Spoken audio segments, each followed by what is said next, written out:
Bangabandhu Sheikh Mujib medical বিশ্ববিদ্যালয় হাসপাতালে চিকিৎসাধীন বেগম খালেদা জিয়ার অবস্থা সোমবারের চেয়ে ভালো।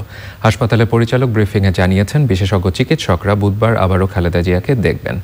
তার ডায়েট চার্ট তৈরির জন্য একজন পুষ্টিবিদও তখন থাকবেন বলে জানিয়েছেন মেডিকেল বোর্ড সূত্র। জান্নাতুল বাকিয়া কেকার রিপোর্ট।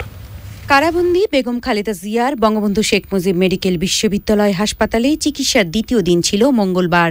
দুপুর ২টার পর মেডিকেল বোর্ডের প্রধান মেডিসিন বিভাগের চেয়ারম্যান অধ্যাপক ডাক্তার জিলন মিয়া সরকার তাকে দেখতে যান।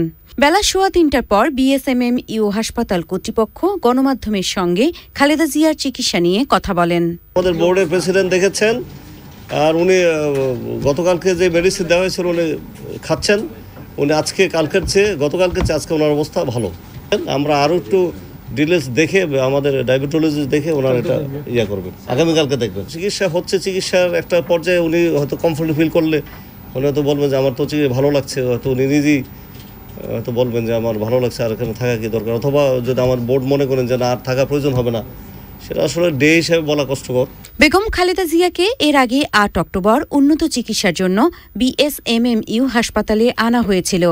৫ মাস পর তাকে ১ এপ্রিল আবারও এইখানে আনা হলো। খালেদা জিয়ার চিকিৎসায় গঠন করা ৫ সদস্যের মেডিকেল বোর্ড কাজ করছে। জান্নাতুল বাকিয়া কেকা, চ্যানেল আই, ঢাকা।